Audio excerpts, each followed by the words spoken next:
आप सभी का बहुत बहुत स्वागत है एक नए वीडियो में। प्यारे दोस्तों, अभी तक चैनल पर नए हो तो सब्सक्राइब कर लेना। और दूसरे नंबर में आपको किसी भी ऑनर्स पेपर या सब्सिडरी पेपर का नोट्स तथा सजेशन चाहिए तो कमेंट बॉक्स में उसका नाम लिख कर दो। इस चैनल के माध्यम से आपको बिल्कुल फ्री यानी कि बिल्कुल निःशुल्क दिए जाएंगे। और मेरे द्वारा जो नोट्स सजेशन दिए जाते हैं उसी से सारे सवाल आपके एग्जाम में पूछे जाते हैं, जिसका जीता जागता प्रूफ मैं आप लोगों के सामने दिखाने वाला हूँ। इसके बाद हम लोग वीडियो प्रारंभ करेंगे। एक बार फिर से रिक्वेस्ट करता हूँ, चैनल पर नए हो तो सब्सक्राइब अवश्य कर लेना है, ठीक है। प्यारे बच्चों, मेरे द्वारा सभी ऑनर्स पेपर तथा सब्सिडरी पेपर का सजेशन बच्चों को दिया जाता है और मेरे द्वारा जो सजेशन दिए जा रहे हैं उसी से सारे सवाल आपके एग्जाम में छप रहे हैं। तो विद्यार्थियों का यहाँ पर देख सकते हो कमेंट किस प्रकार आया हुआ है। इस तरह के कमेंटों की संख्या 100-200 में नहीं, हज़ारों में है बच्चों। यहाँ पर देख सकते हो साफ साफ किस तरह का फीडबैक आया हुआ है बच्चों का।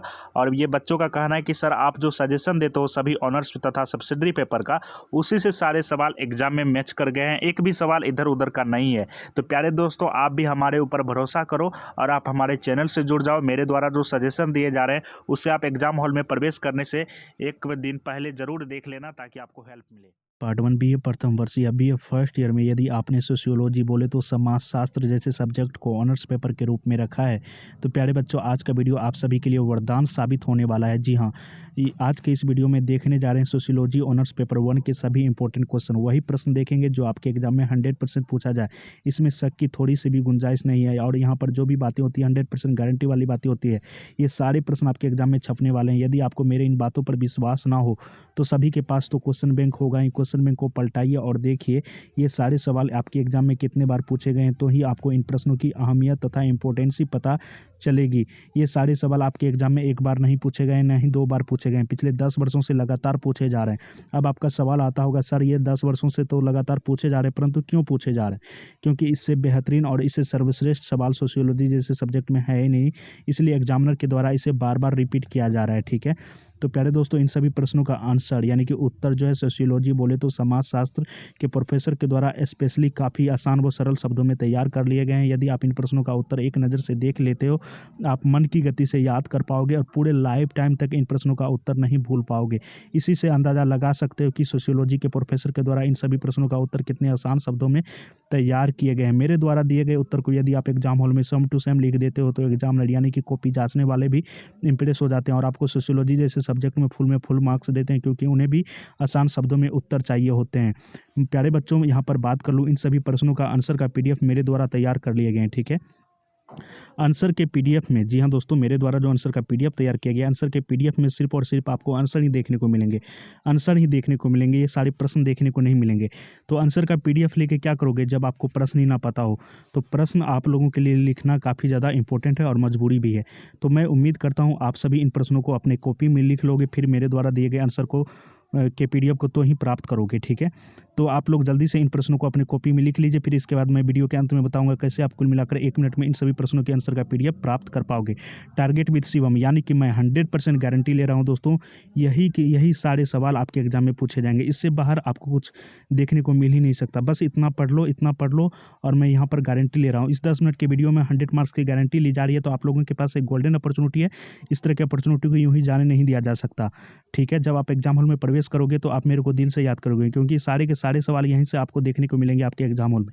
तो जल्दी से इन प्रश्नों को लिखिए। पहला प्रश्न जो आप देख रहे हो काफ़ी ज़्यादा इंपॉर्टेंट प्रश्न है ये, और कई बार पूछे भी जा चुके हैं। समाजशास्त्र की परिभाषा दीजिए, ठीक है। यहाँ पर आपसे पूछा जा रहा है समाजशास्त्र की परिभाषा दीजिए, और यहाँ पर कहा जा रहा है अन्य विज्ञानों के साथ इसका संबंध बताइए, ठीक है।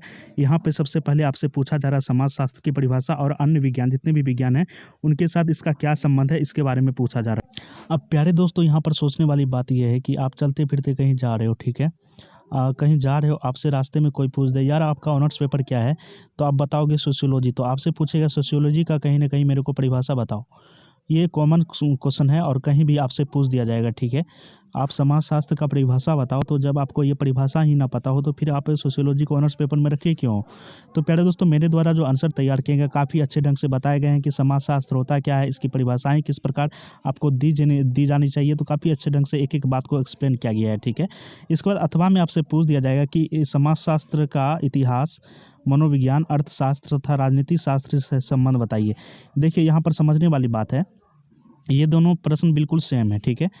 परंतु पूछने का अंदाज जो है कुछ अलग अलग है। एग्जामिनर के द्वारा कभी आपसे ये सवाल पूछ दिए जाते हैं तो कभी ये सवाल पूछ दिए जाते हैं।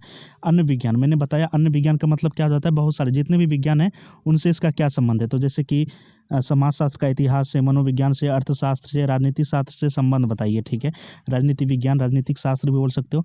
तो इससे इसका क्या संबंध है, सामाजिक शास्त्र का, सामाजिक विज्ञान का।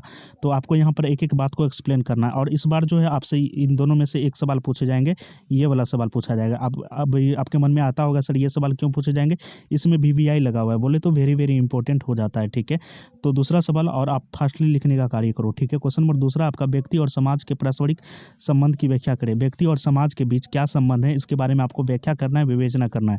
व्यक्ति यानी कि आप और आपके समाज के बीच क्या संबंध है, इसके बारे में आपको यहाँ पर बताना है अच्छे ढंग से।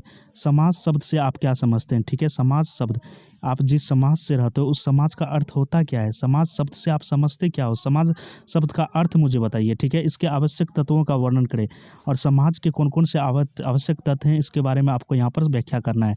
अथवा में आपसे पूछ दिया जाएगा समाज शब्द का अर्थ क्या है। देखिए, यहाँ समाज शब्द से समझते क्या है और समाज शब्द का अर्थ क्या है, दोनों सेम बात है, परंतु यहाँ पर वर्ड चेंज कर दिया गया है। ठीक है, इसकी मुख्य मुख्य विशेषताओं का यहाँ पर व्याख्या करने के लिए कहा जाए। तो यहाँ पर VVI लगा हुआ है, तो इस बार जो है आपके एग्जाम में ये सवाल पूछे जाएंगे। ठीक है, समाज शब्द का अर्थ क्या होता है, इसकी मुख्य मुख्य विशेषताएं क्या हैं, व्याख्या करें। समाज की मुख्य मुख्य क्या विशेषताएं हैं, इसके बारे में आपको व्याख्या करने के लिए कहा जा रहा है। तो जल्दी से आप इन प्रश्नों को कॉपी में लिख लीजिए। और प्यारे दोस्तों, जब आप एग्जाम हॉल में जाओगे तो आपको समय काफ़ी कम मात्रा में दी जाएगी और इस कम समय में आपको ज़्यादा से ज़्यादा पेजेस लिखने होते हैं। जितने ज़्यादा पेजेस लिखोगे उतने अच्छे आपको मार्क्स दिए जाएंगे। तो और जितने ज़्यादा आप स्पीडली लिखोगे उतने अच्छे मार्क्स मिलेंगे आपको। तो अभी से आप स्पीडली लिखने का प्रयास करो, अभी से आप फास्ट लिखने का कोशिश करो। जितना ज़्यादा फास्ट लिखोगे उतना बेहतरीन है। क्वेश्चन नंबर 4 है, समुदाय की परिभाषा दीजिए। ठीक है, समुदाय का परिभाषा दीजिए। समुदाय और समाज में अंतर स्पष्ट करें। समुदाय और समाज में क्या अंतर है, इसके बारे में आपसे पूछा जा रहा है। सुने हो ना कि ये इस समुदाय से है, राम जो है ये डैश समुदाय से है, और बात कर ले, और श्याम जो है वो सभ्य समाज से है। तो समुदाय और समाज में आपको यहाँ पर अंतर स्पष्ट करने के लिए कहा जा रहा है। क्वेश्चन नंबर 5 है, संस्था क्या है। ठीक है, आप लोग सुने होंगे कि हम एक संस्था चला रहे हैं। कोई आपके सामने आता है, वो संस्था बोलेगा आपसे कि मैं एक संस्था चला रहा हूँ, तो आपसे उससे पूछोगे संस्था का मतलब क्या होता है, मैं नहीं जान रहा, मेरे को बताओ। तो इसके बारे में आपको जानना चाहिए, यह समिति से किस प्रकार भिन्न है, यह समिति से किस प्रकार अलग है, इसके बारे में आपको व्याख्या करना है। या आपसे पूछ दिया जाएगा अथवा में, संस्था की प्रमुख विशेषताओं का वर्णन करें, जो कि VVI है। तो इस बार ये सवाल आपके एग्जाम में पूछे जाएंगे, संस्था की प्रमुख विशेषताओं का वर्णन करें। आपको सारे सवाल अपने प्यारे से कॉपी में लिख लेने हैं, क्योंकि सभी सवाल काफ़ी ज़्यादा इंपॉर्टेंट है। बस इतना कर लो आप, और इससे ज़्यादा आपको कुछ करने की आवश्यकता नहीं है। बस इतना कर लो आप, सोशियोलॉजी जैसे सब्जेक्ट में आप भी फुल मार्क्स प्राप्त करके आओगे, इसमें कोई संदेह नहीं है दोस्तों। ठीक है, इसके बाद क्वेश्चन नंबर 6 आपने यहाँ पर देख लिया, समिति की परिभाषा देता था, इसकी विशेषता बताए। ठीक है, समिति की यहाँ पर आपको परिभाषा देनी है और समिति की क्या क्या विशेषताएं हैं इसके बारे में आपको बताना होता है।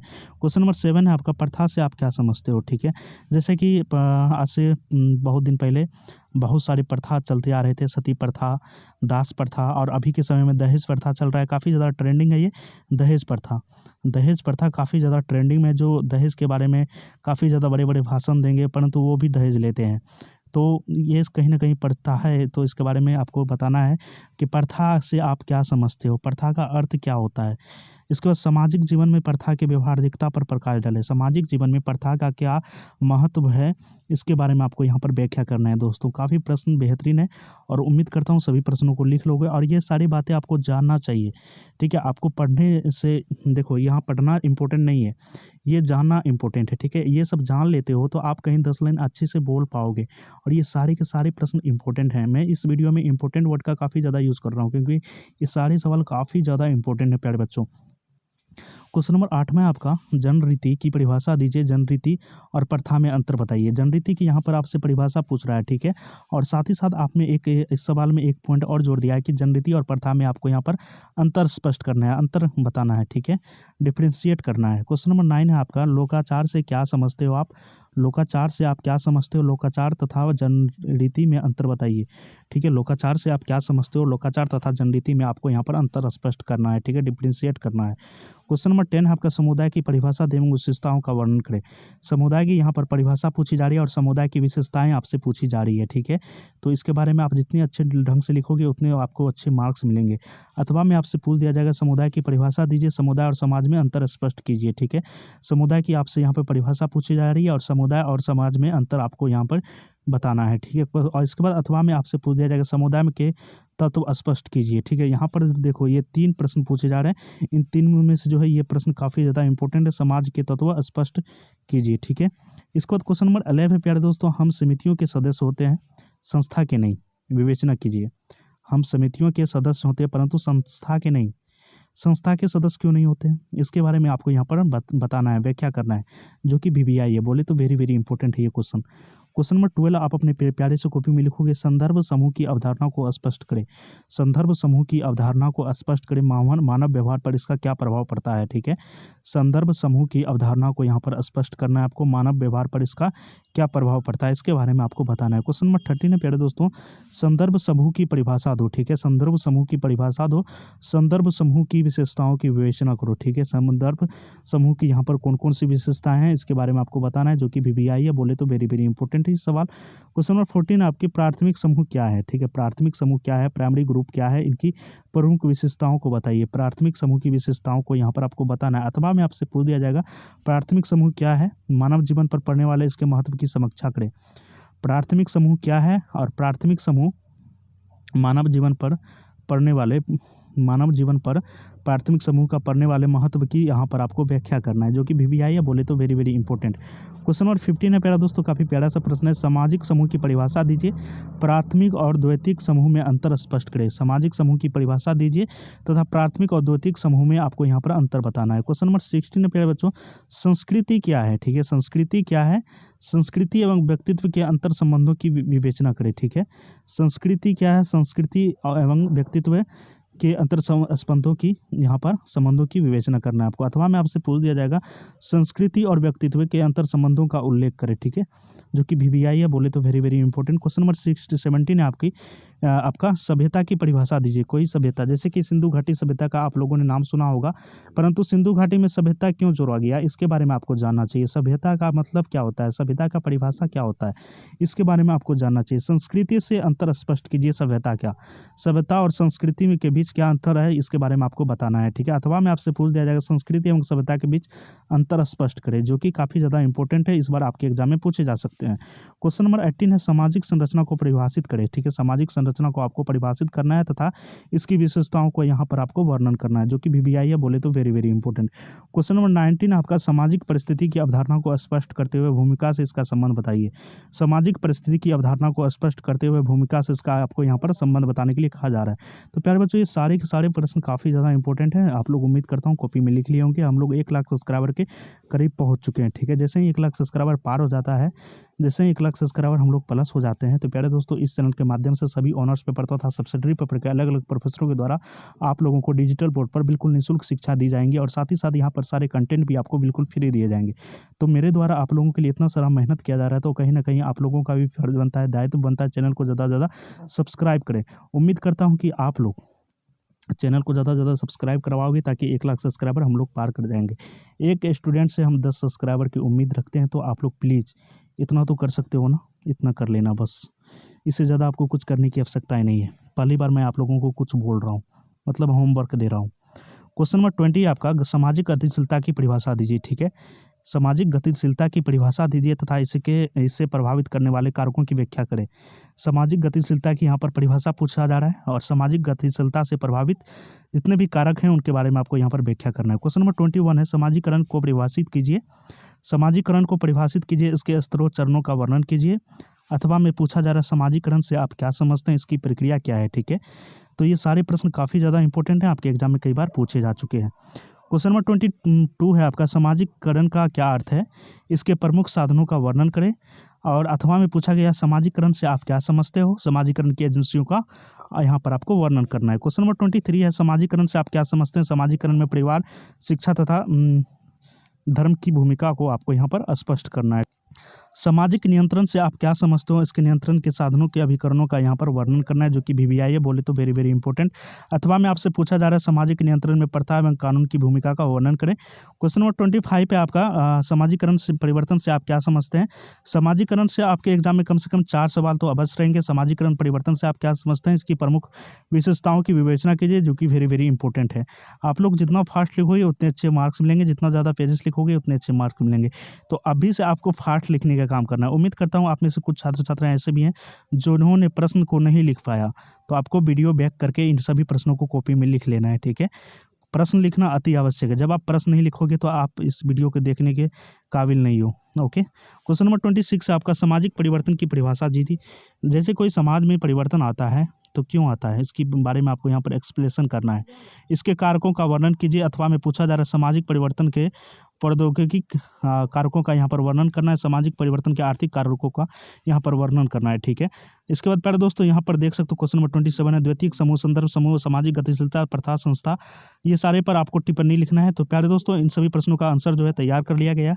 यदि आपको चाहिए तो क्या करना है, डिस्क्रिप्शन में जो है टेलीग्राम तथा व्हाट्सएप ग्रुप का लिंक है, उसको ज्वाइन कर लेना और समय समय पर आपको चेक करते रहना है। कभी भी आपको इन सभी प्रश्नों का आंसर का पीडीएफ देखने को मिल सकता है। उम्मीद है कि मैं अति शीघ्र इन सभी प्रश्नों का आंसर का पीडीएफ आप लोगों को टेलीग्राम तथा व्हाट्सएप ग्रुप दोनों में भेज दूंगा और आप लोग प्राप्त कर पाओगे, ठीक है। और देखने के बाद आप भी अपनी पढ़ाई में 4 चांद लगा पाओगे। तो जल्दी से इन चैनल पर नए हो तो सब्सक्राइब कर लेना। मिलते हैं नेक्स्ट वीडियो में। Thanks for watching, bye bye, take care and जय हिंद दोस्तों।